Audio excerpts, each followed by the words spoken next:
the media.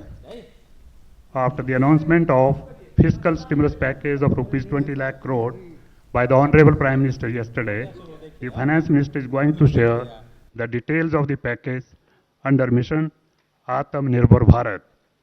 First, the Honorable FM and MOS will brief, then we will take some questions from you. Over to Finance Minister.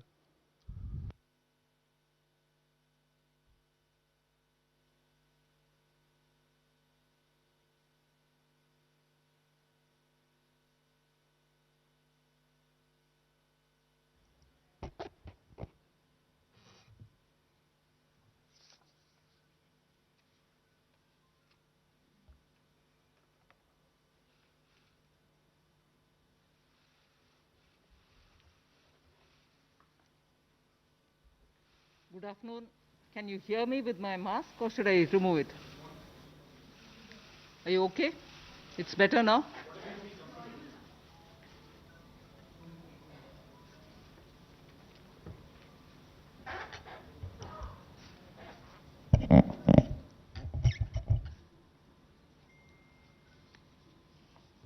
Good afternoon.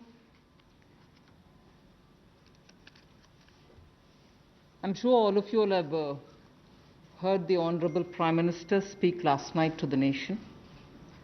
He laid out a vision, a comprehensive vision. And that vision was laid out after wide and deep consultation with several sections of our society. And these discussions were held at various levels with various ministries and also gradually taken up to the level of the Prime Minister's office, and the Prime Minister himself has been spending considerable time to make sure that the inputs obtained are given due consideration and they form a part of the package that's being given to the country.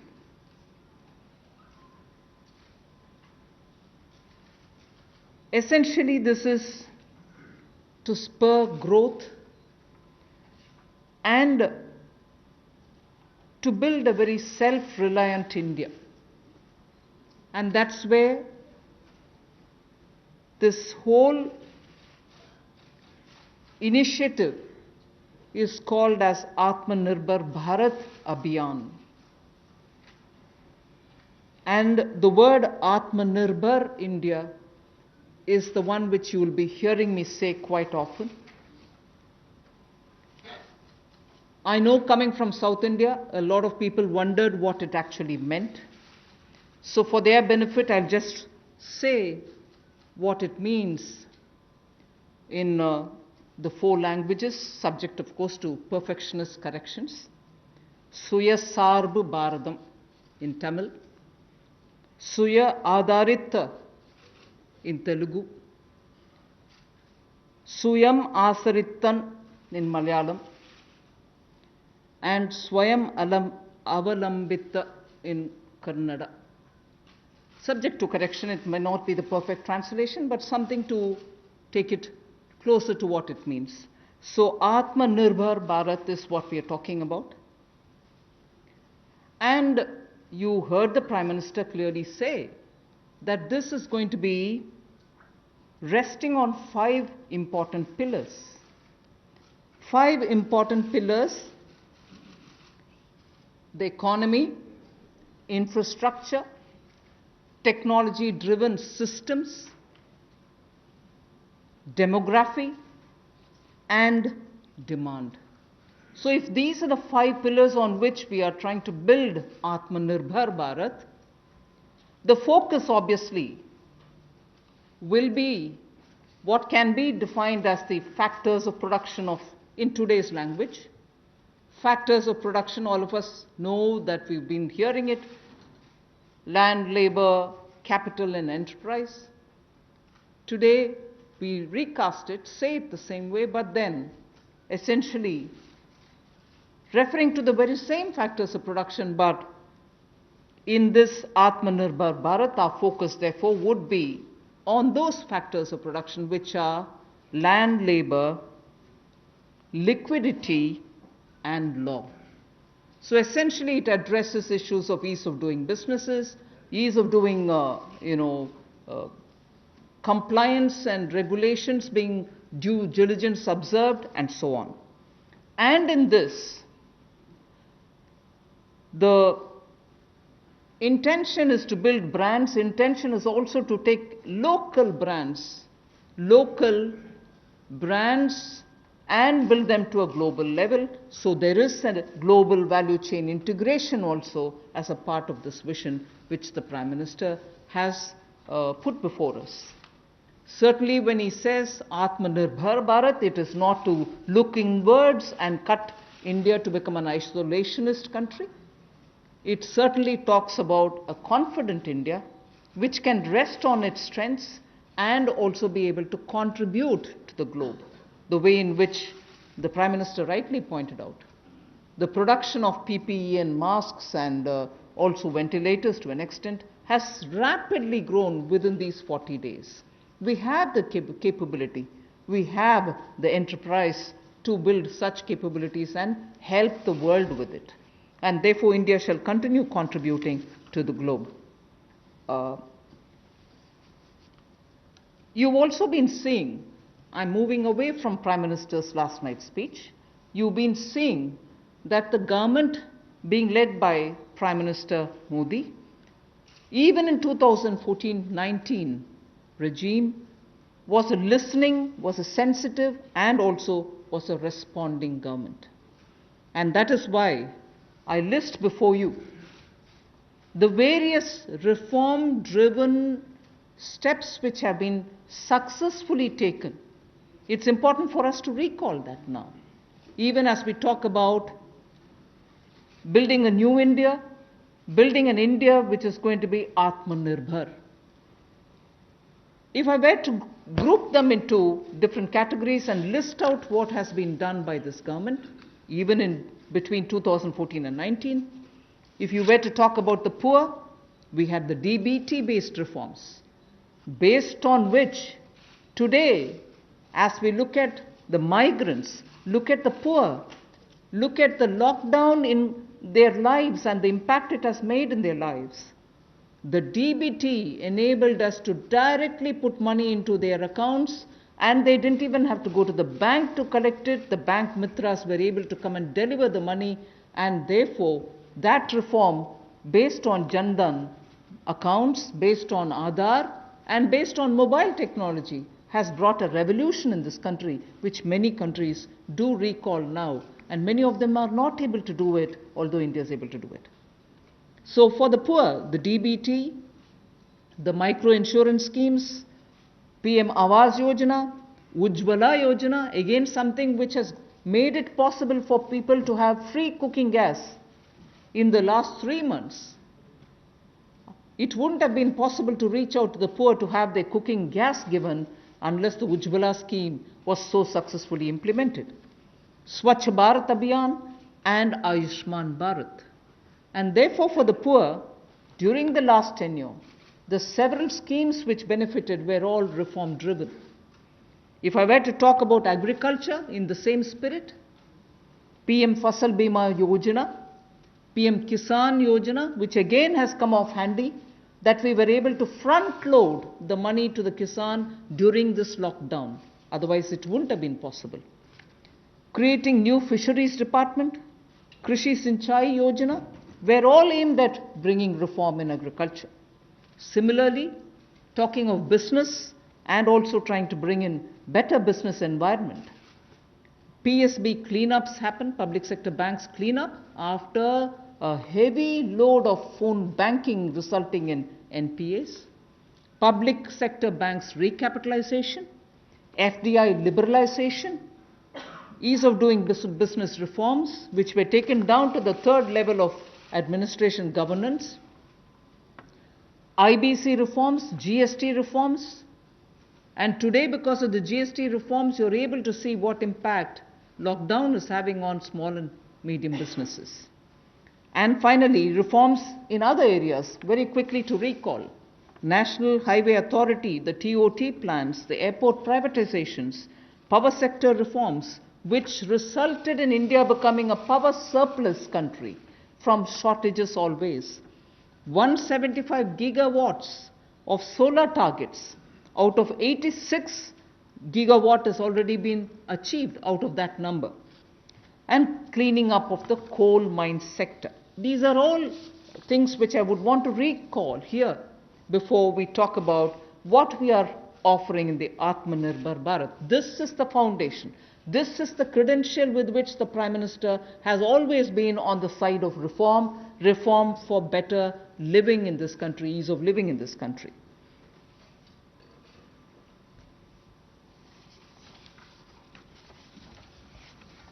नमस्कार। कोविड-19 में देश और दुनिया के सामने बहुत सारे संकट खड़े किए और इन चुनौतियों के समय में भी भारत के यशस्वी प्रधानमंत्री आदरणीय मोदी जी अवसर देखते हैं और कहीं ना कहीं पिछले कल का उनका जो देश के प्रति संबोधन था उसमें स्पष्ट तौर पर दिखता है कि आत्मनिर्भर भारत बनाने के लिए ये जो संकल्प उन्होंने लिया है, ये जो सोच अपनी देश के सामने रखी है, इसने एक नई ऊर्जा देशवासियों में भर दी है। जहां अपने घरों तक सीमित थे लोग, आज वो आत्मनिर्भर भारत बनाने के इस संकल्प में जुड़ने जा रहा है और संकट में अवसर देख रहा है। और शायद यही कारण है कि दुनिया के मुकाबले अगर भारत का देखा जाए तो इस लड़ाई में बहुत अच्छे कदम रहे। यहां तक कि दुनिया भर के देशों में दवाइयां तक पहुंचाने का भी संकट के समय में अगर किसी ने काम किया तो भारत की दवाइयों की कंपनियों ने किया, जिसमें भारत को बहुत प्रशंसा भी मिली है। यही नहीं, सबसे पहले कोविड-19 को चलते मोदी सरकार ने जो पहला कदम उठाया वो प्रधानमंत्री गरीब कल्याण योजना के रूप में लेकर आए कि देश के गरीब को भूखा ना रहना पड़े, उसको कोई दुख तकलीफ ना हो। और 1,70,000 करोड़ का ये पैकेज माननीय वित्त मंत्री जी ने आप सबके सामने रखा था। और यही नहीं, कंप्लायंस की कोई दिक्कत ना हो कि आपको कानूनी तौर पर वैधानिक रूप से कोई जो नियमों का पालन कर रहा है उसमें आप रह ना जाएं, तो उसकी भी छूट 3 महीने का मॉरेटोरियम पीरियड आपको दिया गया। फिर आरबीआई के माध्यम से भी घोषणाएं हुई जिसमें लिक्विडिटी का फायदा आप सबको मिला, देश के करोड़ों लोगों को। तो मेरा मानना यह है कि रिफॉर्म्स की जब माननीय प्रधानमंत्री जी बात करते हैं कि आत्मनिर्भर भारत हमने बनाना है, तो उसके 5 स्तंभ की उन्होंने बात की है, 5 पिलर्स की बात की है, जिसके विस्तार में उल्लेख माननीय वित्त मंत्री जी ने किया है। मैं एक बात इसमें और कहना चाहता हूं कि ये जो हम इकोनॉमी की बात करते हैं, अर्थव्यवस्था की बात करते हैं, पहला स्तंभ आधारभूत ढांचा हमारा ऐसा हो जो आधुनिक हो। और यही नहीं, हमारे सिस्टम जो है वो 21वीं शताब्दी में हमें विश्वगुरु बना सकें, उस लायक हम बनाएं। वाइब्रेंट डेमोग्राफी की हम बात करते हैं, युवा शक्ति को हम राष्ट्र शक्ति और राष्ट्र निर्माण के रूप में लगाएं और उनका लाभ उठाएं। और डिमांड को कैसे बढ़ाना है और डिमांड सप्लाई चेन का समन्वय कैसे बना रहे और अर्थव्यवस्था आगे और कैसे बढ़े, इसके इस्तेमाल को करने की भी ज़रूरत है। बोल्ड रिफॉर्म्स का पूरा लेखा जोखा माननीय वित्त मंत्री जी ने पिछले 6 वर्षों का दिया है। मैं यही कहूँगा, बड़े निर्णय करने के लिए मोदी जी जाने जाते हैं। चाहे वो गुजरात में आए भूकंप के समय वापस कच्छ को खड़े करने की बात हो, या आज के संकट के समय भारत में पीपीई और मास्क के निर्माण की बात हो। और कहीं ना कहीं यही सोच भारत को आत्मनिर्भर भारत बनाने जा रही है। और इस आत्मनिर्भर भारत जो मूवमेंट है, इसमें हम आप सबको जोड़ने आए हैं। 20 लाख करोड़ का ऐतिहासिक पैकेज माननीय मोदी जी ने पिछले कल घोषणा की है और प्रधानमंत्री जी ने हमें निर्देश दिया है कि प्रतिदिन अलग अलग सेक्टर्स को लेकर आप सबके बीच में आकर इसकी विस्तार में हम लोग जानकारी दें। तो माननीय वित्त मंत्री जी आपको अगली जानकारी देंगे कि आज किस सेक्टर को लेकर हम आप सबके बीच में आए हैं। लेकिन बोल्ड रिफॉर्म्स 6 वर्ष भी होती रही, अब भी होगी, जब तक भारत आत्मनिर्भर नहीं हो जाता उस दिशा में लगातार काम चलता रहेगा। So I broadly explained about the reform steps which were taken during the previous 14 to 19 tenure of this government. And after the 2019 elections, the July budget was presented. Post that, immediately, in this very hall, we met several times, over several fortnights, when we had to respond to the call of the hour, the need which was felt by the SMEs and many others. And all this only to underline the fact that you're speaking with a sensitive, a responsive, and a government which believes in consultation. So then after that, the budget of February 2020 was presented, but soon after came Corona. And after the parliament session was concluded, within hours of the announcement of the lockdown, the PM Garib Kalyan package was announced, about which Amos has briefly referred. The numbers are something which are worth recalling here because we are going to have to build on that.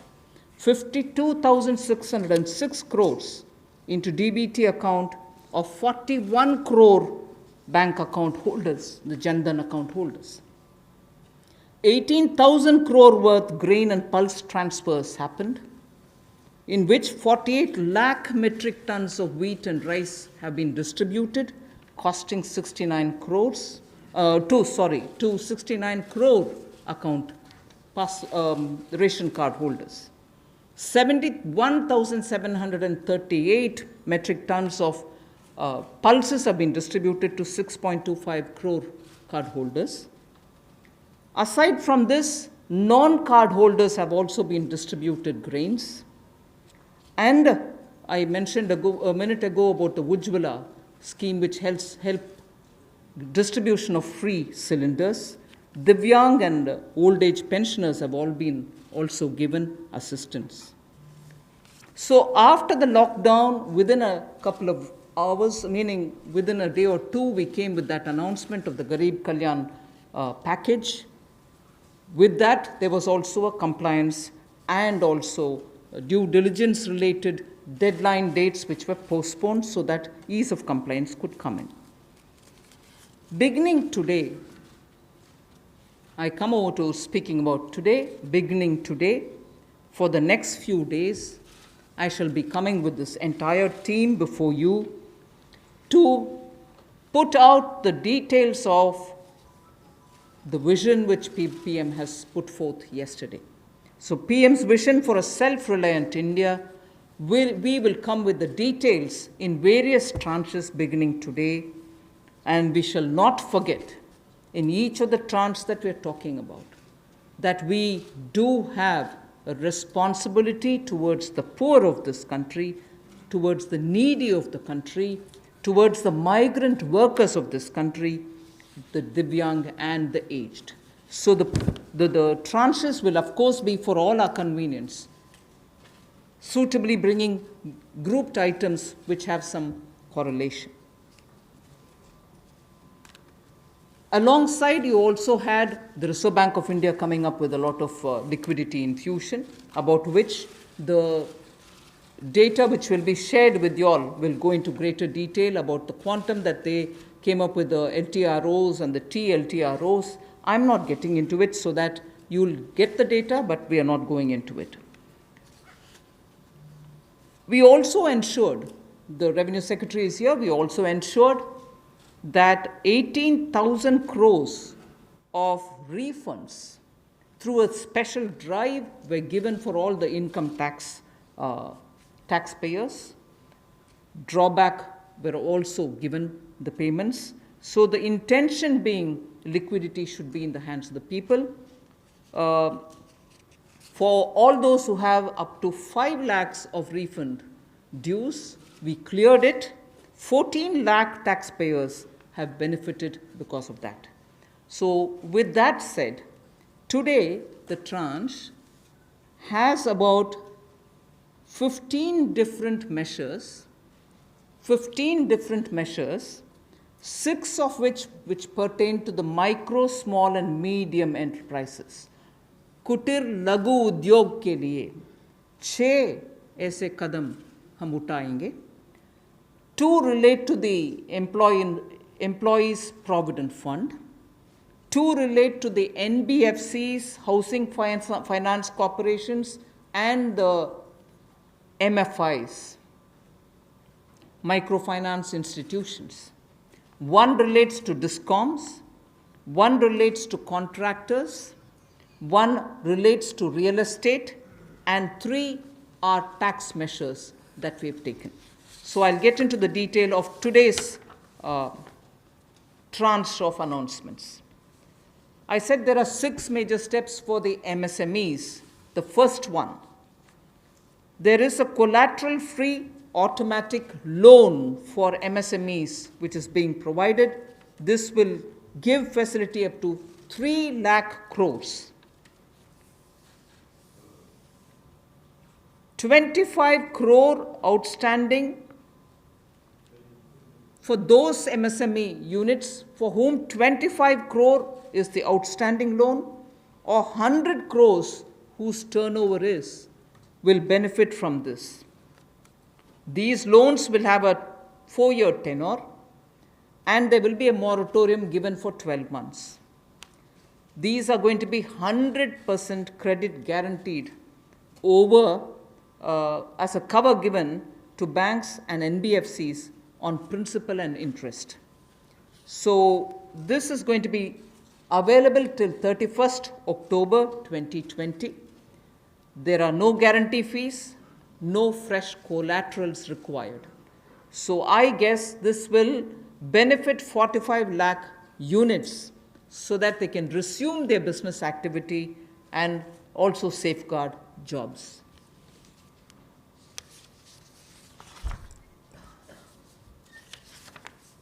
प्रधानमंत्री गरीब कल्याण योजना में जहां सबसे पहले Covid health workers के लिए 50 लाख रुपए की इंश्योरेंस पॉलिसी का प्रावधान किया गया था, वहीं पर 80 करोड़ गरीबों को 5-5 किलो गेहूं या चावल देने का प्रावधान किया गया और पूरे देश भर में पीडीएस के अलावा अतिरिक्त ये 5-5 किलो उनको दिया गया, पिछले महीने भी और इस महीने भी। इसके अलावा ये प्रति व्यक्ति 5-5 किलो था और प्रति परिवार दाल देने का भी काम किया गया 1 किलो। और इसके अलावा जो हमारे वृद्ध, विधवा, दिव्यांग हैं उनको भी जनधन खातों में सीधा पैसे डाले गए, 500-500 रुपये, 1000 रुपये उनको टोटल डाला गया। इसके अलावा जो 20.5 करोड़ जनधन योजना खाता धारक थे, ऐसे 41 करोड़ खातों में भी 52,606 करोड़ रुपया अब तक ट्रांसफ़र कर दिया गया है। 8 करोड़ उज्ज्वला योजना के जो उपभोक्ता हैं उनको मुफ्त में 3 महीने 1-1 सिलेंडर देने की बात हुई थी, जब तक उनको सिलेंडर की आवश्यकता है उसकी प्रक्रिया भी शुरू हो गई और दे भी दिए गए। यहाँ तक कि जो पीएम किसान के लिए भी 2,000 रुपया ऐसे करोड़ों किसानों के खातों में उसको ट्रांसफ़र कर दिया गया। तो जितनी घोषणाएं उस पीएम गरीब कल्याण योजना के अंतर्गत की गई थी उन पर सारे कदम भारत सरकार द्वारा उठाए गए और करोड़ों भारतीयों को इसका लाभ माननीय प्रधानमंत्री नरेंद्र मोदी जी के माध्यम से मिला है। जहां तक व्यापारी वर्ग की बात है, आम आदमी की बात है, कंप्लायंस का बर्डन उसके ऊपर ना आए, घर से बाहर नहीं जाते थे, तो उसके सामने जो संकट था कि वो कैसे समय सीमा रहते अपनी कंप्लायंस पूरी कर सके, उसमें भी उसको छूट दी गई और उसको भी 3 महीने आगे बढ़ाया गया, जिससे उसको लाभ मिला है। आरबीआई ने भी जो महत्वपूर्ण घोषणाएं की उससे लाखों करोड़ रुपए की लिक्विडिटी मार्केट में आई है, जिससे पूरे देश को लाभ मिला है और इसकी जानकारी आप सबके सामने पहले भी रखी है। केवल आज एक बार फिर आपके ध्यान में लाने की ज़रूरत पड़ी तो उसको किया है। एक जो मीडिया के माध्यम से हमारी जानकारी हमें मिली और जो वीडियो कॉन्फ्रेंस और बाकी सब वार्तालाप बाकी लोगों से हुआ, मध्यम सूक्ष्म लघु उद्योग, कुटीर उद्योग, घरेलू उद्योग जो है, इन सब के सामने बहुत बड़ी मुसीबत थी कि पैसों की भारी कमी थी। इन सब के लिए क्या किया जाए, ये भारतीय अर्थव्यवस्था की रीढ़ है। ये जो हमारा सूक्ष्म लघु मध्यम उद्योग है, कुटीर उद्योग है, गृह उद्योग है, इन सब का एक बहुत महत्व है। 12 करोड़ से ज़्यादा लोगों को ये रोजगार देते हैं। तो ऐसे कारोबार और व्यापार करने वाले, विशेष तौर पर एमएसएमई सेक्टर जो है, इसके लिए आज एक बहुत बड़ी घोषणा है कि collateral free automatic loan 3 lakh crore रुपए का मध्यम सूक्ष्म लघु कुटीर और गृह उद्योग को मिलेगा। इसमें किसी को अपनी ओर से कोई गारंटी, कोई कोलेटरल देने की आवश्यकता नहीं है और इसका समय सीमा भी 4 वर्ष की होगी और पहले 12 महीने यानी कि पहला 1 वर्ष उनको प्रिंसिपल रीपेमेंट नहीं करना पड़ेगा, इनके मूलधन का चुकाना नहीं पड़ेगा, मूलधन को नहीं चुकाना पड़ेगा और 12 महीने की इस पर छूट रहेगी और 4 वर्ष के लिए उनको ऋण दिया जाएगा। तो 3 लाख करोड़ रुपए का ये ऋण, ये हमने बगैर किसी गारंटी, बगैर किसी कोलेटरल के भारत के मध्यम सूक्ष्म लघु उद्योग, कुटीर और गृह उद्योग के लिए मोदी सरकार ने करके दिया है। I just moved to the next one, which is about a 20,000 crore subordinate debt proposition which we are bringing. If the earlier one, which was just now explained by the MOS, was for standard MSMEs who, because of lockdown, couldn't move forward because they didn't have money, they didn't have cash coming in. So for buying raw materials or paying the wages, if they had a problem, you had that emergency credit line which we spoke about just a minute ago. Now I come to talking about subordinate debt through which we want to infuse about 20,000 crores. These are meant for stressed MSMEs. So if you're providing for the standard, you're now providing for the stressed MSMEs. Now the stressed MSMEs do have a problem of equity. So for them, through a subordinate debt provision, we want to provide about 20,000 crore liquidity. 2 lakh MSMEs are likely to benefit from this. The functioning of the MSMEs which are NPA or are stressed, all of them will be eligible. For this subordinate debt-based scheme, NPAs or stressed MSMEs will all be eligible for this. The government will be providing about a 4,000 crore as its contribution to the MSE, the Credit Guarantee Trust, and they will be then able to provide the partial credit guarantee support to the banks, as a result of which stressed and NPA MSMEs will immediately benefit. तनाव में जो सूक्ष्म लघु मध्यम उद्योग या कुटीर या गृह उद्योग है, उनकी इन परिस्थितियों को देखकर गौण कर्ज या अधीनस्थ ऋण के रूप में 20,000 करोड़ रुपए का प्रावधान इन स्ट्रेस्ड एमएसएमईज के लिए किया गया है, ताकि इनकी जो कमी आती थी उस कमी को दूर किया जा सके। और इसमें भी लगभग 2 लाख से ज़्यादा मध्यम लघु सूक्ष्म कुटीर उद्योग को लाभ मिलने वाला है और ये 20,000 करोड़ का गौण ऋण ये तनाव वाली एमएसएमईज को दिया जाएगा। The next of the MSME linked steps that we are taking, this is the third. There is a fund of fund being created for infusing about 50,000 crore as equity into the MSMEs. This will benefit those MSMEs who have the potential and who are viable.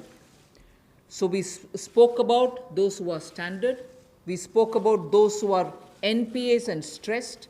Now I'm talking about MSMEs who may be doing viable business and who need hand-holding because of the situation thanks to the COVID. So this fund of fund, with a corpus of 10,000 crores, through mother fund and daughter fund framework, will be able to provide the growth potential MSMEs greater support, and this, we think, will help MSMEs to expand their capacities. And this will also encourage them eventually to get listed in the markets which they can choose. जो मध्यम लघु सूक्ष्म उद्योग अच्छा कर रहे हैं, विस्तार करना चाहते हैं, आगे बढ़ना चाहते हैं, लेकिन उनके आकार को बढ़ाने की, क्षमता को बढ़ाने की सुविधाएं नहीं मिल पाती थी, तो उसके लिए फंड्स ऑफ फंड्स का प्रावधान किया गया है। और इस फंड्स ऑफ फंड्स के माध्यम से 50,000 करोड़ की इक्विटी इन्फ्यूजन होगी, ये हम करने जा रहे हैं। इससे इन सभी अच्छा काम करने वाले मध्यम लघु सूक्ष्म उद्योगों को अपना आकार और क्षमता बढ़ाने का अवसर मिलेगा। The next one is something which all of us have been waiting for a long time, about the definition of MSMEs. I'm sure you heard from several sources that this discussion has been going on. We have now come to a stage where we can happily announce that the definition being changed is being changed in favor of the MSMEs. Because there was always this fear in very successful MSMEs also, that if they outgrow the size of what is defined as an MSME, they'll lose the benefits that they get as an MSME itself. So outgrowing this definition meant outgrowing and going out of receiving benefits. Therefore, MSMEs preferred to remain within the definition rather than grow. Now what we are coming with is a change in the definition of MSME so that they need not worry about growing in size. They will still be able to get quite a lot of benefits which otherwise, as an MSME, they had got. So now how do we change it? I told you why we are changing the definition. How are the changes being brought about? What exactly is the change which is coming in? The change is that investment limit which defined an MSME is being revised upwards. So you can be a slightly more larger invested company, but you're still going to be considered only as an MSME. And then I'll come to the amounts which is shown in the chart there. But the idea is, even with an increased investment, you'll still be defined only as an MSME. You shall not get out of the benefit which is given to you as an MSME. Second is, additional criteria to define an MSME is being brought in. And that criteria is based on turnover. So that is being brought in newly now. Earlier it was only investment size. Now investment size and or additional turnover size is being brought in. And earlier, the distinction which prevailed between manufacturing unit, and therefore their definition was on slightly different account. Service units, their definition was on slightly different criteria. Now that differentiation between manufacturing and service MSME are being removed. Manufacturing MSME or service-based MSME shall all be defined similarly. And then, therefore, the chart that is there before you will tell you what was earlier and what is now. What was earlier defined with an investment of 25 lakh as micro unit will now have investment allowed till 1 crore. So they'll still be called a micro unit even if the investment is up to 1 crore.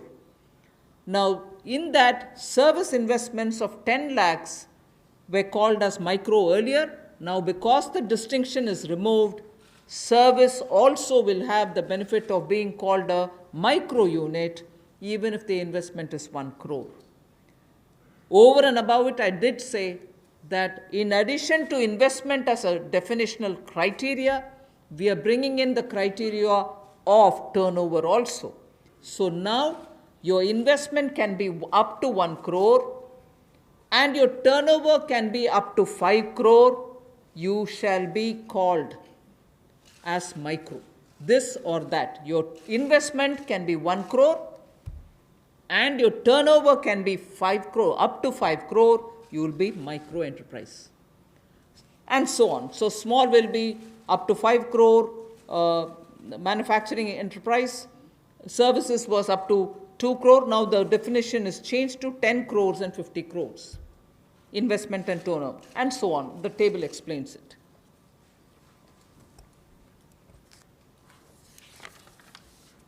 सूक्ष्म लघु मध्यम उद्योग में इसकी परिभाषा में कम दहलीज होने के कारण ये लगातार संकट रहता था कि अगर हम इससे बाहर जाएंगे तो हमें जो हमारे बेनिफिट्स मिलते हैं, लाभ मिलते हैं, उससे हाथ धोना पड़ेगा। और यही कारण था कि हमारे कुटीर सूक्ष्म लघु उद्योग कभी बड़ा बनने का सपना नहीं देखते थे, और सपना देखते भी थे तो ये जो सीमा इसके लिए रखी गई थी, कम दहलीज थी, इसके कारण ये बड़े नहीं हो पाते थे। और कहीं ना कहीं जो आज कंपटीशन है उसमें फिर ये बहुत पीछे रह जाते थे। वर्षों लंबित मांग है, वर्षों से मैं सुनता आ रहा हूँ, चौथी बार एमपी बन गया, कब से शुरू हो रही, आज तक वही मांग है। मैं धन्यवादी हूँ प्रधानमंत्री मोदी जी ने इस पर ये कदम उठाने के लिए कहा है। और जो पहले क्राइटेरिया था कि मैन्युफैक्चरिंग यूनिट जो है वो 25 लाख से कम इन्वेस्टमेंट की होगी तो माइक्रो में आएगा, और सर्विस एंटरप्राइजेज जो थी वो 10 लाख तक की अगर उसने इन्वेस्टमेंट की होगी तो माइक्रो में आएगा। अब इसमें एक बदलाव किया गया है कि निवेश की लिमिट को तो बढ़ाया गया है, साथ में कारोबार को भी जोड़ा गया कि आपने व्यवसाय या कारोबार कितना उस वर्ष में किया है। तो इसको इन्वेस्टमेंट को बढ़ाकर माइक्रो के लिए 25 लाख से बढ़ाकर 1 करोड़ तक की जो इन्वेस्टमेंट करेगा वो माइक्रो यूनिट कहलाएगा। और ये मैन्युफैक्चरिंग और सर्विसेज दोनों के लिए एक ही क्राइटेरिया रहेगा, तो सर्विस सेक्टर को भी माइक्रो में आने का लाभ मिला है। तो 1 करोड़ से कम निवेश करने वाले को माइक्रो इंडस्ट्री में जो 5 करोड़ तक का व्यापार कारोबार करेगा उसको माइक्रो कहा जाएगा। स्मॉल वाले के लिए 10 करोड़ तक का निवेश और 50 करोड़ तक का कारोबार करने का प्रावधान, और मीडियम जो है उसमें 20 करोड़ तक का निवेश और 100 करोड़ तक की टर्नओवर। तो आप कल्पना कीजिए कि कल तक जो शायद मीडियम वाले के लिए आता था वो आज आपके स्मॉल वाले के लिए भी उससे बेहतर ऑप्शंस आकर खड़ी हो गई। तो इससे हमारे कुटीर सूक्ष्म लघु मध्यम उद्योग को बहुत बल मिलने वाला है। एक और बैंकों का हाथ पकड़ना, पैसा देना, दूसरी तरफ से डेफिनेशन चेंज करके उनके आकार और क्षमता को बढ़ाने का अवसर देना, ये अपने आप में क्रांतिकारी कदम इस दिशा में लिया गया है। I move to the fifth step in the MSMEs. I said total 6 measures have been are getting announced today. Of the 6, the fifth one is that for government procurement, tenders up to 200 crores will no longer be on global tender route, meaning global tenders will be disallowed in government procurement for tenders up to 200 crores. Why is this being done? Majority of the MSMEs in India were unable to supply those big mother units, as you may call, big, large companies, who they were serving all the while. Suddenly the conditions became, based on the global tenders, unmatchable by our MSMEs. So they were disqualified from supplying to companies for whom they actually grew as ancillary units. As a result, many of our MSMEs were not anymore able to participate in supplying products to many of these large units. So by bringing this condition now, we are saying for global tenders worth 200 crores or less, particularly for government procurement. They need not be global tenders at all. So this will make MSMEs do their business with a lot more confidence and carry on with it. Self-reliant India will also then be able to serve Make in India, because small units can now be participant in government purchases. पिछली 2 slides में भी आपने देखा होगा कि कुटीर सूक्ष्म लघु मध्यम उद्योग के लिए जो बड़े कदम उठाए गए हैं, 3 लाख करोड़ के कोलेटरल फ्री और कोई नई गारंटी दिए बिना एक और से ऋण उपलब्ध करवाना, उसके अलावा जो बाकी कदम उठाए गए और उनकी परिभाषा बदलने का काम भी किया गया, तो ये कदम उससे एक और स्तर ऊपर है कि ये सब बदलने के बाद उनको कामकाज जब मिले तो कंपटीशन में कहीं ना कहीं अनफेयरनेस जो होती थी, उसमें हमारे लोकल उद्योग वो पीछे रह जाते थे। तो लोकल को बल, लोकल से ग्लोबल तक जाने की बात जो कल तक प्रधानमंत्री जी ने कही, उसी दिशा में एक ये कदम है। लोकल के लिए वोकल भी, लोकल को बल भी, लोकल से ग्लोबल भी। तो ये इसीलिए ग्लोबल टेंडर्स जो हैं, ये 200 करोड़ तक से कम वाले जो हैं, इसमें यानी कि 200 करोड़ से कम वाले में ग्लोबल टेंडर्स नहीं होंगे। इसमें हमारे सूक्ष्म लघु मध्यम उद्योग को लाभ मिलेगा और कहीं ना कहीं आत्मनिर्भर भारत की जो हम बात करते हैं, उस दिशा में कदम ये भी उठाया गया है। The 6th step towards MSMEs is post-COVID, trade fairs, exhibitions are going to be very difficult.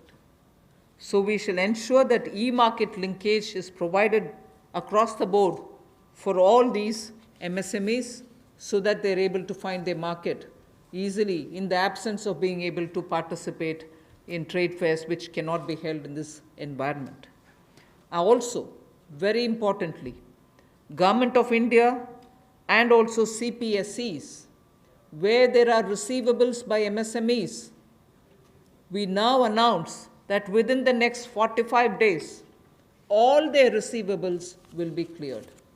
The CPSEs and Government of India will honor every MSME receivable within the next 45 days.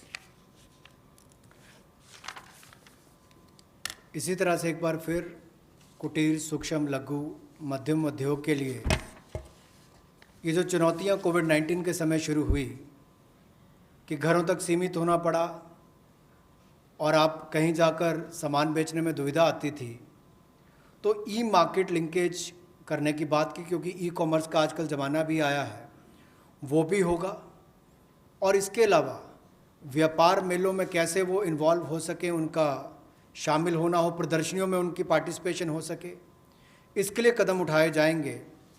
और जो हमारे सार्वजनिक केंद्र उपक्रम है, उसमें जो अगर उनके कोई पेंडिंग पेमेंट्स है, सरकारी है या PSUs में है, उनको भी अगले 45 दिनों में बल देकर वापस उनकी पेमेंट हो, ऐसा प्रयास किया जाएगा ताकि जल्द से जल्द उनकी पेमेंट हो, ताकि उनको राहत मिल सके। I now move to talking about EPF. You were aware during the Pradhan Mantri Garib Kalyan package, some measures were extended for the EPF.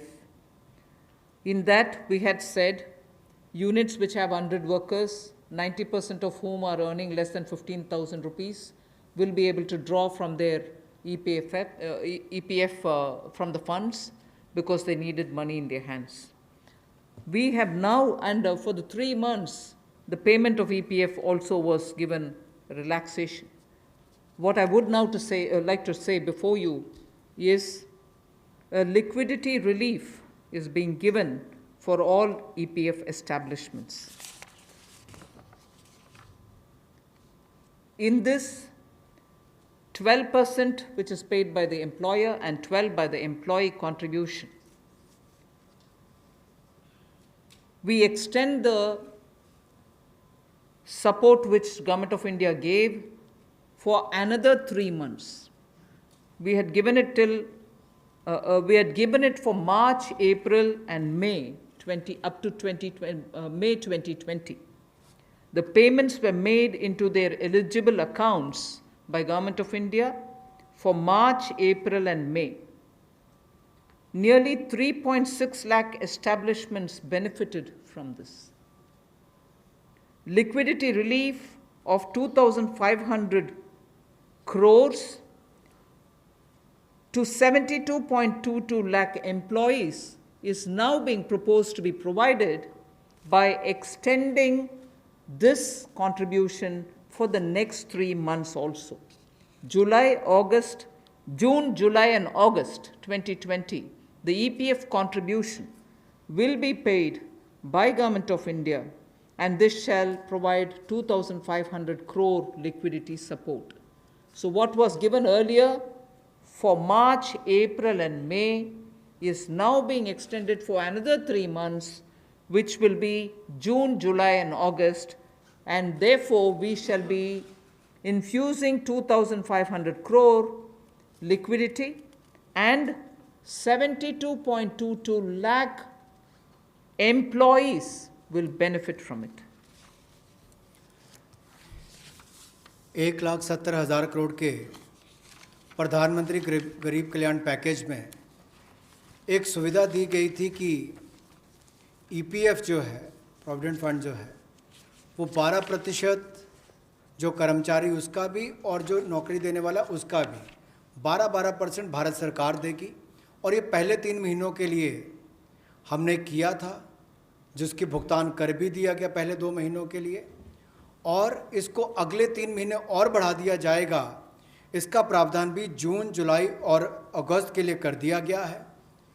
3,67,000 ऐसी संस्थाओं के 72,22,000 ऐसे कर्मचारियों को इसका लाभ मिलेगा, जब कर्मचारी का 12% हिस्सा भी और नियोक्ता जो नौकरी देने वाला है उसका 12% हिस्सा भी भारत सरकार देगी, और ये कुल मिलाकर 2,500 करोड़ के लगभग का लाभ इनको मिलेगा।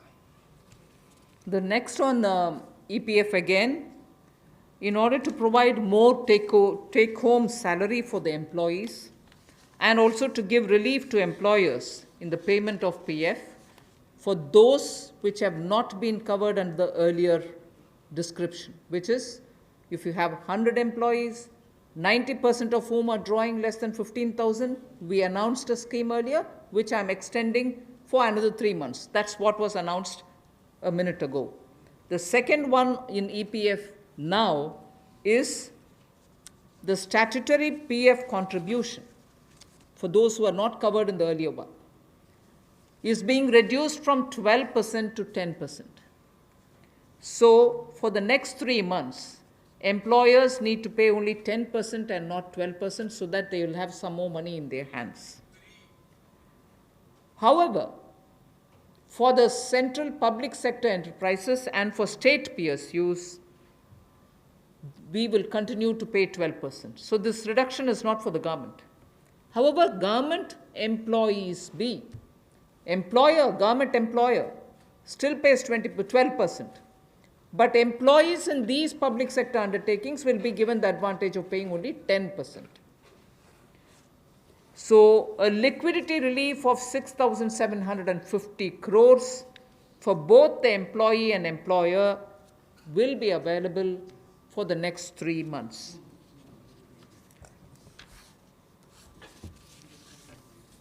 एक और प्रावधान, क्योंकि आज के समय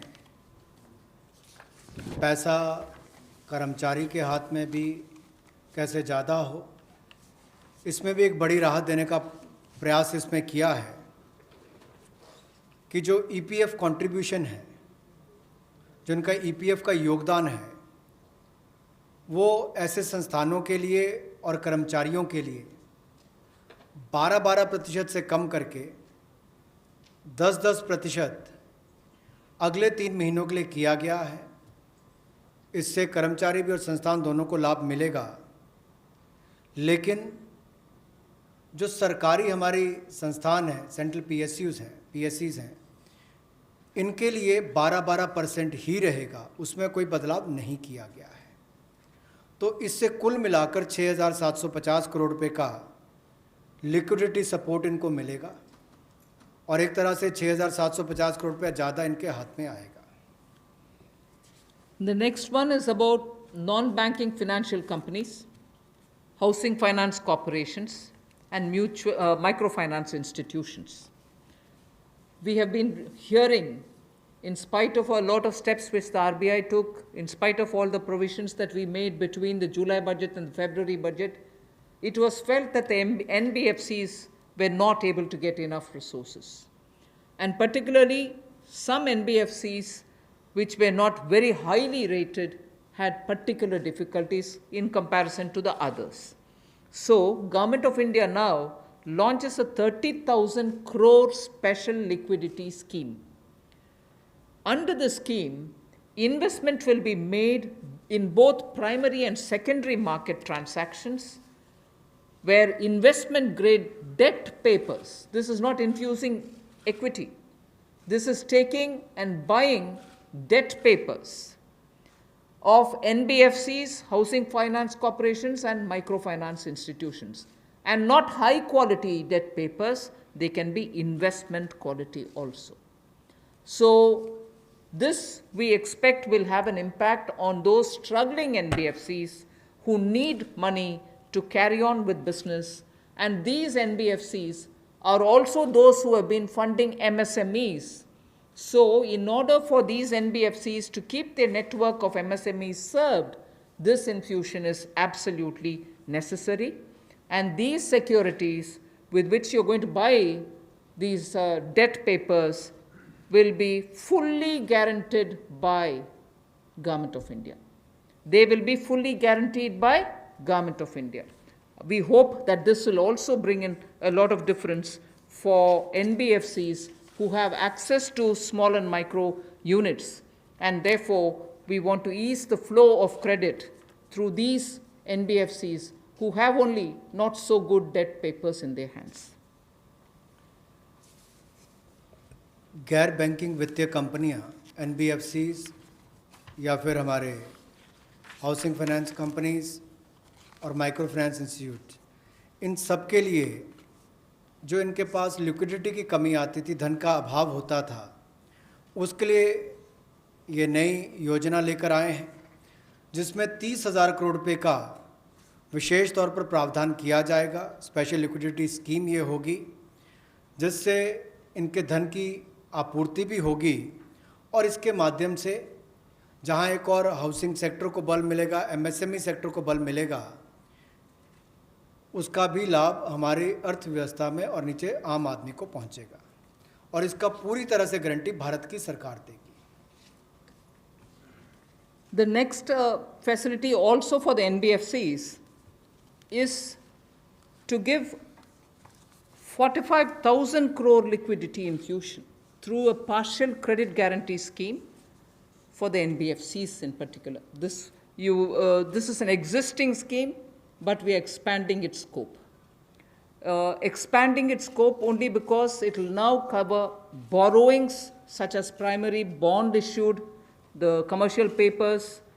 So all these will constitute the liability side of the balance sheet, but we are getting into that area also. But in this case, as different from the previous one, 20%, the first 20% loss alone will be borne by the guarantor, which is Government of India. The first 20% loss. So in this again, AA rated papers below and also below that will all be included. Even unrated papers will be eligible for investment. This we think will help many of the microfinance institutions, and with this, if money goes into their hands, even based on unrated papers, we guess they will have liquidity to reach out to the MSMEs who may be in the far-flung areas. जहां पहली 30,000 करोड़ की liquidity guarantee scheme लेकर आए थे, NBFCs के लिए, एचएफसीज और MFIs के लिए, वहीं पर अब आंशिक ऋण गारंटी योजना ये लगभग 45,000 करोड़ रुपए की एनबीएफसीज का इसमें प्रावधान किया गया है। इसमें भारत सरकार गारंटर होगी, जो 20% का नुकसान इसके द्वारा वहन किया जाएगा। और यही नहीं, इसमें AA पेपर और इससे भी नीचे वाले जो हैं उसको भी इसमें पैसा मिल पाएगा, ऋण मिल पाएगा। और इसके अलावा जो अनरेटेड पेपर एलिजिबिलिटी है इन्वेस्टमेंट के लिए, वो भी इसमें प्रावधान किए गए हैं ताकि ज़्यादा इसका स्कोप बढ़ सके, ज़्यादा लोगों को इसका लाभ मिल सके। और कुल मिलाकर इससे भी नई लैंडिंग जो है, यानी कि कर्जा दिया जा सके सूक्ष्म लघु मध्यम उद्योग को और आम नागरिकों को भी मिल सके, उसके लिए इसका प्रावधान किया गया है। I move over to talking about the DISCOMs. DISCOMs today are facing unprecedented cash flow problems. They desperately need help. Otherwise, they are unable to pay the power generating companies. You know, all the states, DISCOMs are in serious crisis. So in order to help them, there is a emergency liquidity injection, which is happening to the extent of 90,000 crores. Now, the Power Finance Corporation, REC, the Rural Electrification Corporations, both of them put together will infuse liquidity of 90,000 crores to all the DISCOMs against all the receivables that they have. They're sitting there without getting paid. In turn, they are not able to pay the GENCOs. In turn, the GENCOs are wondering where they will have more money to pay for producing electricity. And at a time when we are talking about Atmanirbhar Bharat, at a time when we are also rightly claiming the credit for having made India a surplus power generating country, we've reached a stage where DISCOMs don't have money because they're sitting with receivables. So we are now making a provision, a one-time provision, for PFCs and RECs to infuse that money into the DISCOMs against their receivables, and who in turn, this will be done with the state issuing guarantees. The guarantee, the amount which is being infused on guarantees being given by states. Now, obviously, having received that infusion of money, the DISCOMs will pay the GENCOs. GENCOs in turn will clear their dues and keep the cycle moving. Now, what does this do to the customer? The customer, we want the benefit to be passed on to the customer. We are in fact telling the central public sector generation companies that they shall give rebate to those DISCOMs which shall pass these benefits to the final customer. So we are making it clear to the central public sector generation companies that on receiving the money from the DISCOMs, they should be able to pass it on again back to the consumers. So this is a one-time infusion of liquidity for cash-desperate DISCOMs.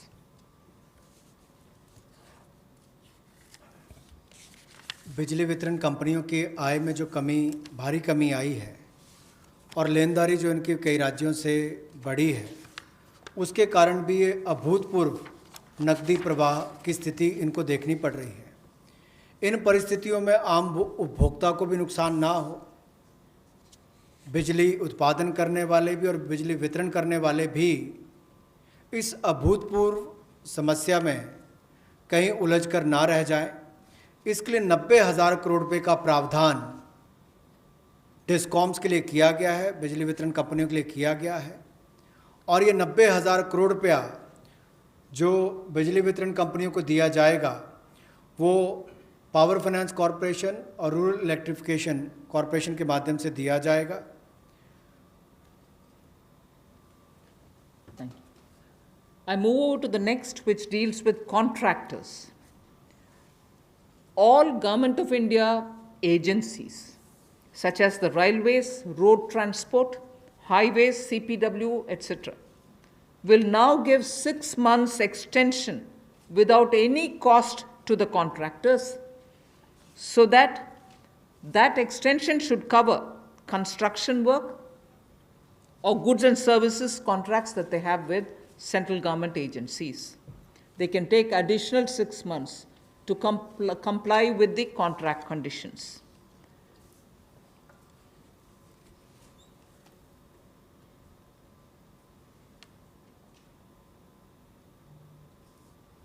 I didn't get it. Up to 6 months. So the extension is up to 6 months, is what I'm being told. Okay. covers construction. This shall cover construction work or cover even goods and services contracts. It will also cover completion of works and intermediate milestones that they may have. This will also cover and extend concessional period which is given in PPP contracts. So even the concessional periods will get extended up to 6 months. And in order to facilitate greater liquidity which they can obtain, government agencies will partially release bank guarantees to the extent of the partially completed contracts. So if a particular contract is completed to some extent and not fully, to that some extent, the partial bank guarantee will also be released so that the cash flow will improve.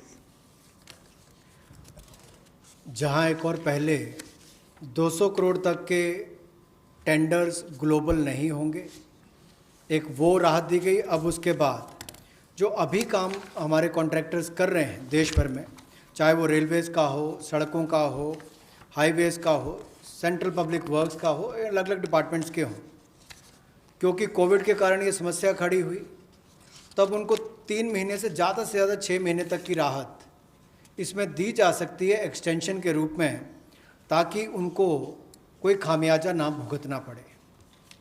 और जो obligations थी उनकी, उसके कारण दिक्कत आ सकती थी, इसलिए प्रावधान किया गया है ताकि मुकदमेबाजी या बाकी सब ना हो और मानसिक रूप से भी ठीक रहे और अच्छा काम करके समय पर पूरा कर सकें।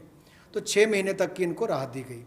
और यही नहीं, जो पीपीपी कॉन्ट्रैक्ट्स है उसमें भी जो कंसेशन पीरियड है उसमें भी ये राहत 6 महीने तक की दी जा सकती है, पर मैक्सिमम जो है 6 महीने तक हो सकता है। केस टू केस मैटर करेगा। और जो सिक्योरिटी दी जाती थी पार्शियल, उसको रिलीज़ किया जा सकता है आंशिक रूप से। मान लीजिए मैं कोई ठेका लिया है, 70% किसी ने काम किया और उसके एवज में उसकी आंशिक रूप से वो बैंक गारंटी को वापस किया जा सकता है, ताकि उसके पास और लिक्विडिटी और काम करने के लिए आ सके। एक बहुत बड़ी राहत इस तरह से कॉन्ट्रैक्टर्स को भी देश भर में देने का एक प्रावधान किया है। 80% की होगा तो उसके अनुसार, 60% की होगा तो उसके अनुसार, लेकिन कुल मिलाकर उसके पास पैसा ज़्यादा आए ताकि वो काम काज में उसको कहीं दिक्कत ना आए। I've come to the last two of today's announcements. One relate to the real estate, which is what I'm doing now. The next has direct taxation related reliefs, which has 3 different aspects. So the last two, one is on the real estate and the next is on the taxation. In the real estate matter, the Urban Development Ministry shall issue advisory to the states and the union territories so that the regulatory authorities are given clear picture that they can treat the COVID-19 period as an event where you can invoke the force measure. In other words, they can treat it as an act of God, and to that extent be flexible about the execution of the contract signed. This will also mean that with the necessary changes, they will have to issue fresh project registration certificates. They can extend the registration and the completion dates. Suo motu, they can do it by 6 months for all registered projects, expiring on or before 25th March 2020.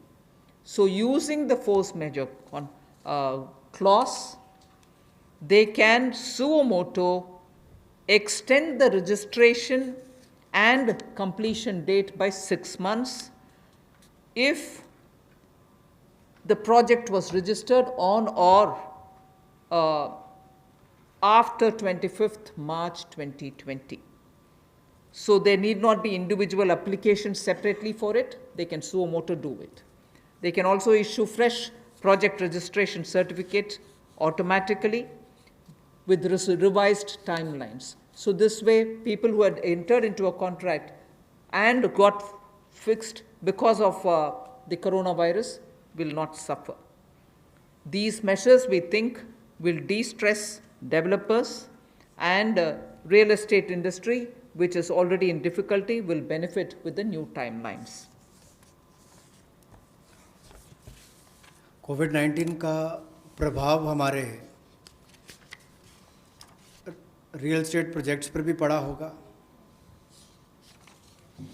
और इसके लिए ही ministry of housing and urban development ये राज्य की सरकारों को और यूटीज़ को एडवाइस भी करेगी कि उनकी जो रेगुलेटरी अथॉरिटीज़ हैं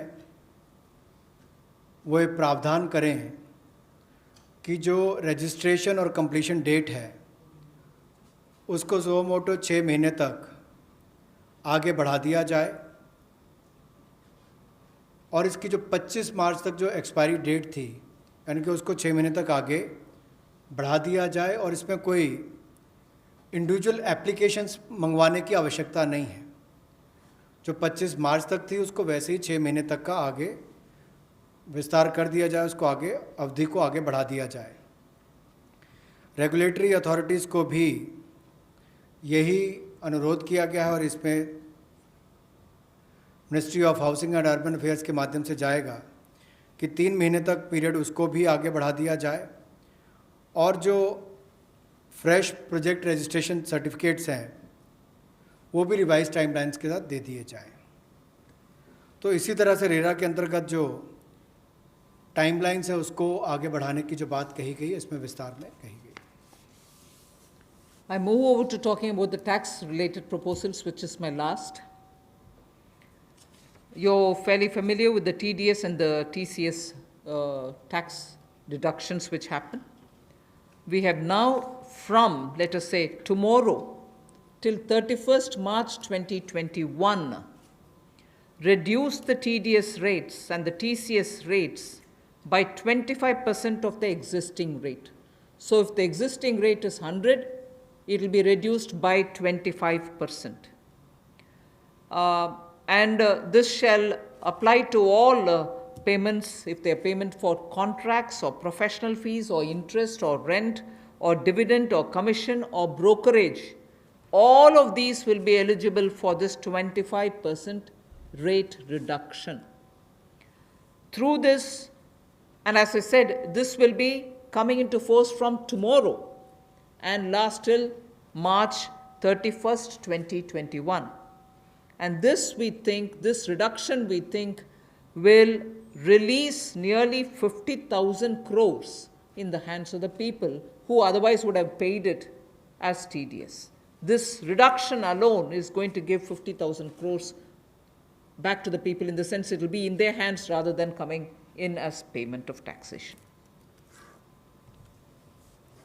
जो TDS रेट्स हैं वो सभी नॉन सैलरीड पेमेंट वालों को, रेजिडेंट्स को, और TCS रेट जो है उसमें 25% की कटौती की गई है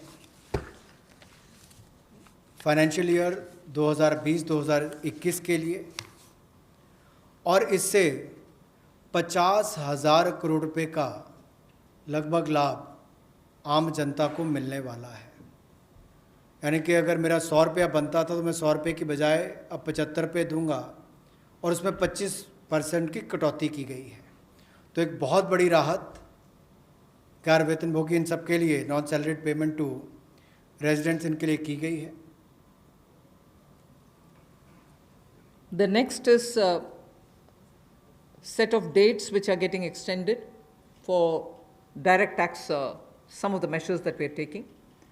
All pending refunds to charitable trusts and non-corporate businesses and professions, including that of proprietorship, partnership, LLP, and cooperatives, shall be issued immediately. I did mention at the beginning that we have already refunded quite a lot of refunds which were either 5 lakhs or lesser to individuals who waited for their refund for a long time, and through that nearly 14 lakh people had benefited.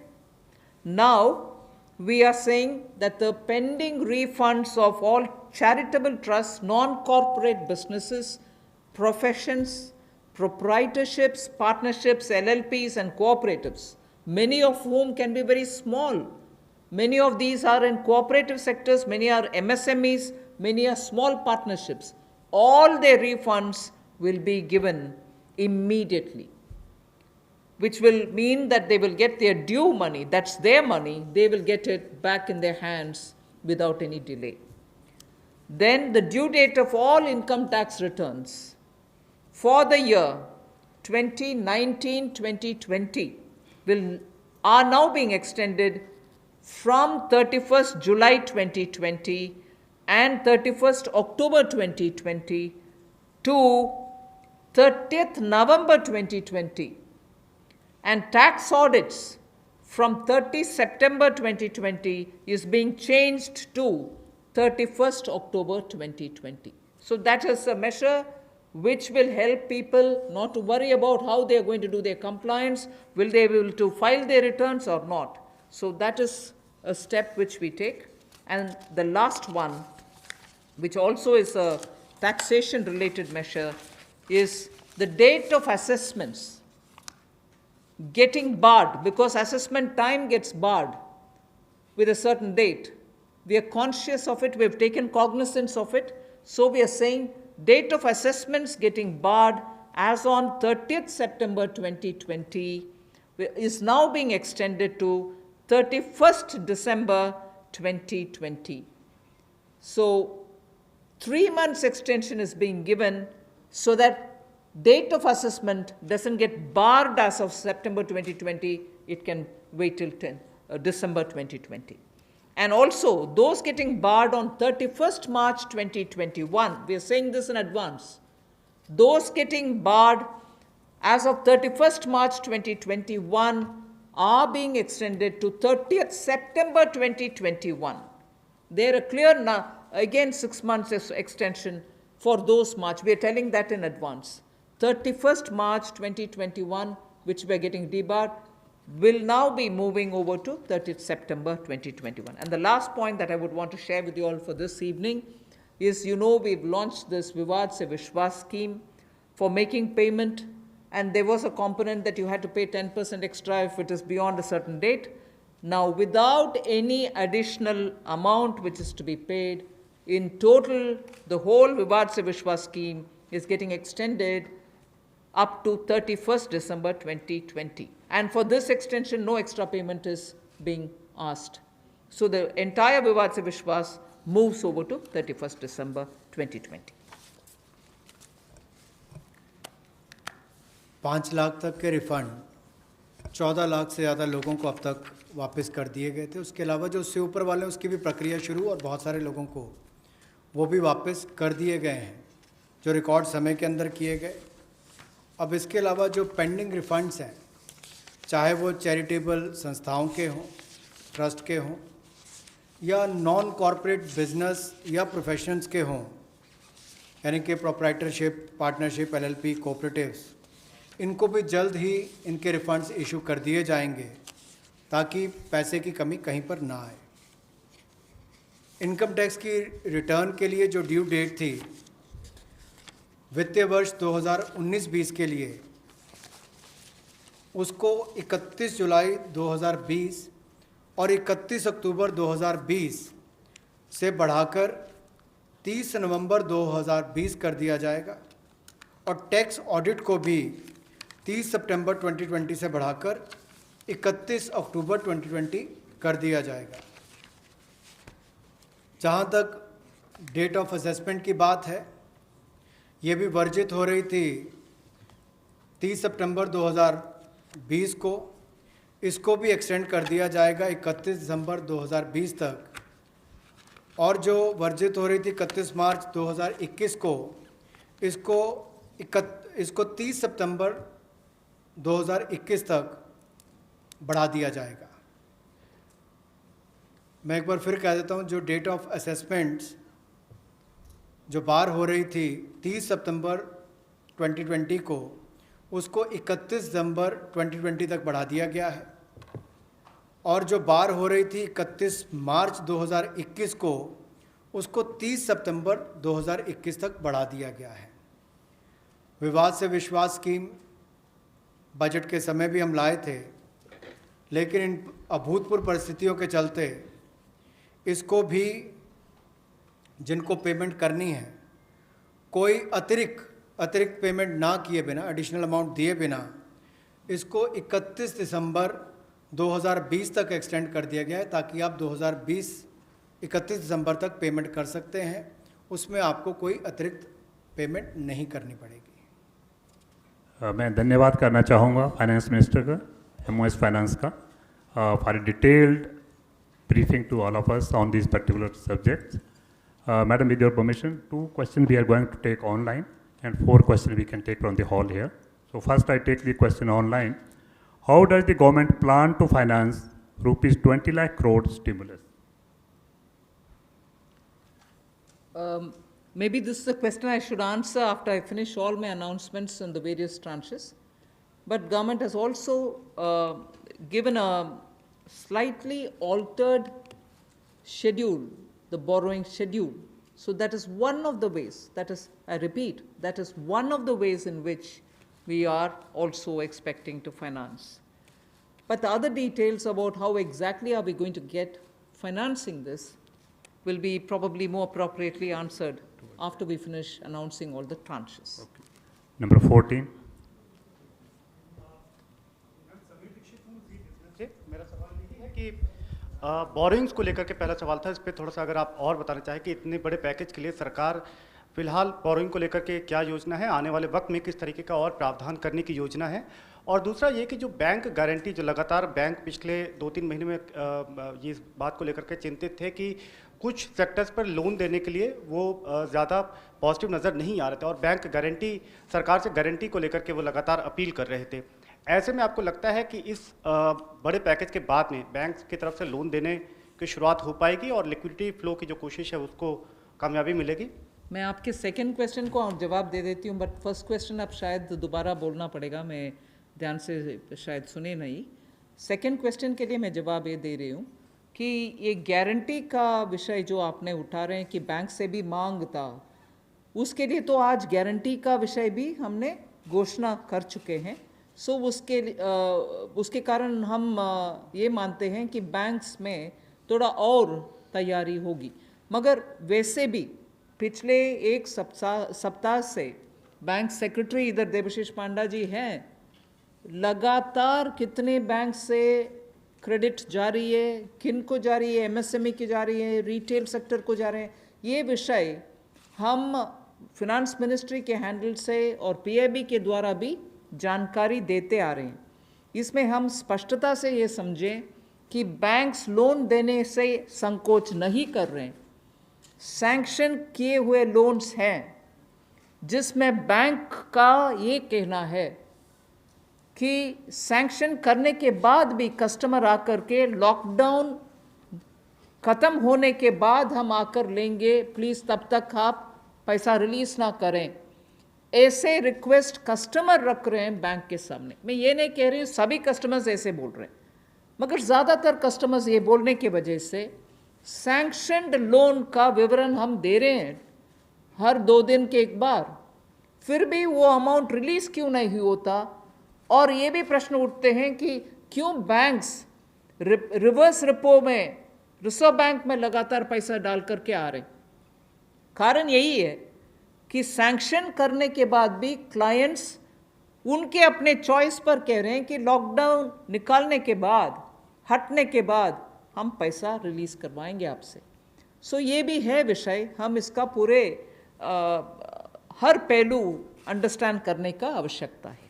Your first question? That's all right. You've heard. That's covered. Number 12. I'm Sapna here. Very good afternoon. Ma'am, 2 questions. A lot of queries are coming from various quarters that after the announcement of the additional borrowing by the government last Friday of 4.2 lakh crore approx, how much is of that's going to be taken care in terms of meeting the revenue gap, ma'am? And the stimulus which you've just mentioned. And ma'am, in today's announcements, would you be able to give us any indication as to what would be the cash outgo by the government? I think your first question is largely addressed already about where are we going to get the money from, and is the debt market going to be able to, receive the announcement that's been made by the government last Friday? Yes, you're seeing how the market is responding, and that's no secret. It's not something anyone can hide. It's public domain information. I have broadly indicated the amounts. But in any case, end of the all the announcements, 4 or 5 announcements, you'll get to know. And in any case, the Honorable Prime Minister has clearly said what is the total size of the stimulus package. Ma'am, related question online hai. Does the package announced by the Prime Minister yesterday is a standalone one, or it is inclusive of earlier package of 1.7 lakh crore and the other security item 65 lakh crore liquidity measures announced by the RBI? Does this all? As I said, whoever has asked that question online can wait till all the announcements are made. Here. Number 9. Ma'am Monika ji business ma'am MSME sector में पहले से ही बहुत ज़्यादा liquidity crunch था और UK Sinha committee ने ये सारी रिकमेंडेशंस पहले से ही दे दी थी, तो इतना समय क्यों लग गया? क्या हम लॉकडाउन का इंतज़ार कर रहे थे?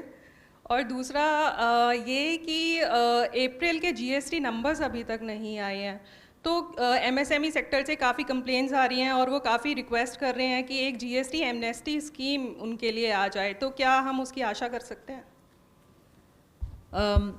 एमएसएमई के लिए अभी इतनी सारी घोषणा, पता नहीं मुझे क्यों आप उसको लॉकडाउन के लिए हम कौन इंतज़ार करते हैं जी लॉकडाउन के लिए? आप क्षमा कीजिए, मुझे कैसे उसका जवाब देना है पता नहीं चल रही है।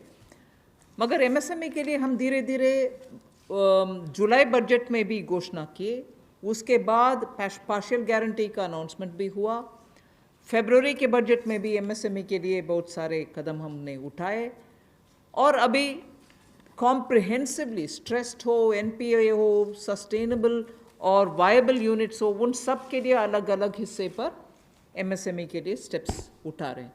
और जीएसटी रेवेन्यू के ऊपर रेवेन्यू सेक्रेटरी को मैं बोलूँगी कि प्लीज़। नंबर 13। आपने जो सवाल पूछा कि जीएसटी का जो अप्रैल महीने का फिगर अभी तक डिक्लेयर नहीं किया है, आपको मालूम है कि जीएसटी के जो रिटर्न्स फाइलिंग के डेट्स है वो सब एक्सटेंड हो गए हैं। एक बार जब अगर एक्सटेंड कर दिया जाए कि हमने बहुत सारे रिटर्न्स कहा है कि जून तक भरना है, या जो 5 करोड़ से ज़्यादा के जो लोग हैं उनको भी हमने टाइम दिया है, तो एक्सटेंशन देने के बाद अब जो ये जो फिगर्स है इसके बारे में स्पष्ट स्थिति जो है सो हमें 30 जून तक ही मिल पाएगा हमें। तो इसीलिए हम लोगों ने उस फिगर को अभी तो जो लोग पैसे दे पा रहे हैं वो दे पा रहे हैं, बाकी लोग 30 जून तक उनको अवधि दी गई है, उसके बाद ही हमें स्पष्ट स्थिति मालूम पड़ेगा कि कितना पैसा आया, किन लोगों ने रिटर्न फाइल किया है। जहाँ तक कि आपने एमएसएमई की बात की, जीएसटी रिफंड इस एक महीने में, अप्रैल महीने में टोटल इस फाइनेंशियल ईयर में अब तक करीब 11,000 करोड़ लोगों को जीएसटी का रिफंड दे दिया गया है। 11,000 करोड़ एक महीने में, और उसकी संख्या भी मैं बताऊं अगर तो करीब 27,000 लोगों को आईजीएसटी का रिफंड मिला है, और जो बाकी जो जीएसटी का जो रिफंड है करीब 1,39,000 लोगों को जीएसटी का रिफंड मिला है। Madam Sunil Prabhu, NDTV. Just 2-3 points. One, of course, was on the fiscal deficit. Where do you keep the target now? Because this is something that nobody visualized it. Prabhu, just may I intervene? Please focus your question on today's briefing part, because as Madam told, It's part of that, sir. 4-5 series Okay. briefing will be here, so please focus for today's briefing. That is one part of it, madam. The fiscal deficit and, the states asking for FRBM and, certain measures which you have been part of the deliberations in that aspect. The second is that when you say the EPF and this package that is being given to MSMEs, especially, there is unemployment that is taking place. How are you going to safeguard that, through various measures vis-a-vis this, and what exactly is the outlay that we are envisaging in terms of from the finance minister? You've actually sort of spread like a bird's eye view of what's going to come. So I might want you to wait for the next announcements. 33. Yeah. That's why I said it's spreading. 33. Ma'am मैं शैलेश हूँ ANI से। Ma'am MSME को लेकर आपने तमाम announcement करे हैं, उसमें दो तीन तो क्लैरिफिकेशन चाहूँगा। एक तो जो एमएसएमई की डेफिनेशन आपने चेंज करी है, उससे कितनी कंपनीज़ को बेनिफिट होगा, और जो 200 करोड़ से ऊपर के जो टेंडर हैं, जो फॉर ग्लोबल टेंडर्स आते थे, कितने लोग जो हैं उससे, कितने ग्लोबल टेंडर्स उससे बाहर हो जाएंगे। और मैम एक सवाल मेरा ये है कि जो आज आपने अनाउंसमेंट करा है और जो इंफ्रास्ट्रक्चर का 1 लाख करोड़ का जो आप लोगों ने टारगेट करा है, उसमें से कितना इसमें अनाउंस हुआ है या अलग है कुछ? मैं ये प्रश्न जो आपने उठाया ग्लोबल टेंडर के विषय में, कोई बाहर नहीं होंगे लोग, इसमें पार्टिसिपेट करने के लिए हम कदम उठा रहे हैं ना। अगर ग्लोबल टेंडर का आवश्यकता नहीं है, जिसके वजह से स्मॉल एंड मीडियम इंडस्ट्रीज उसमें भाग लेना मुश्किल समझ रहे हैं, हम उस रिक्वायरमेंट को ही हटा दिया कि ग्लोबल टेंडर कॉल फॉर ना करें, जिससे 200 करोड़ से कम वाले गवर्नमेंट प्रोक्योरमेंट में एमएसएमई भाग लें। एक्सक्लूशन नहीं है, इंक्लूशन होगा। Last question 104. वो आंकड़ा मैं बाद में दूंगी। अभी the intention of that definitional change is to have more companies remain as micro, small and medium enterprises.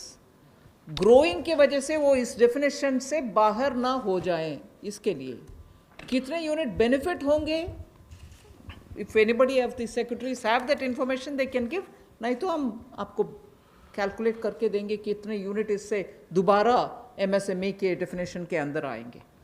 मैं आमिर हूँ न्यूज़ नेशन से। एक ब्रॉड पिक्चर को लेकर के एक सवाल है कि जो लॉकडाउन की स्थिति हुई उसके बाद से अब तक भारतीय अर्थव्यवस्था को कितना नुकसान पहुंच चुका है, और दूसरा ये कि जो ये आपका स्टिमुलस पैकेज है 20 लाख करोड़ का, लॉकडाउन की स्थिति आगे भी बढ़ती है अगर, और ये स्थिति ऐसे ही बनी रहती है, तो इससे इसको कितना अर्थव्यवस्था को फ़ायदा पहुंचेगा और कितना अब तक नुकसान अर्थव्यवस्था को हो चुका है? आप दोनों प्रश्न इतना स्पेकुलेटिव प्रश्न पूछ रहे हैं मेरे से, जवाब देना मैं आसान नहीं समझ रही हूँ। अगर lockdown continue, how can I answer? One second, lockdown के वजह से क्या नुकसान हुआ, आंकड़ा करने के लिए अभी समय नहीं है। हम रिस्पॉन्ड कर रहे हैं जिससे न्यू इकोनॉमी उभर कर आना है और सभी स्ट्रेंथ के साथ उनके बिजनेस रिवाइव करना है, उस रास्ते पे हम चल रहे हैं। इसीलिए I can't answer even your first question, I am sorry. Where from this question is coming? Please just, last question has already been taken. I know that there are large number of questions today, but friends, as we are meeting regularly for next 2-3 days, so please, it's end of the house, sir. I thank madam and thank the MOS. Thank you very much.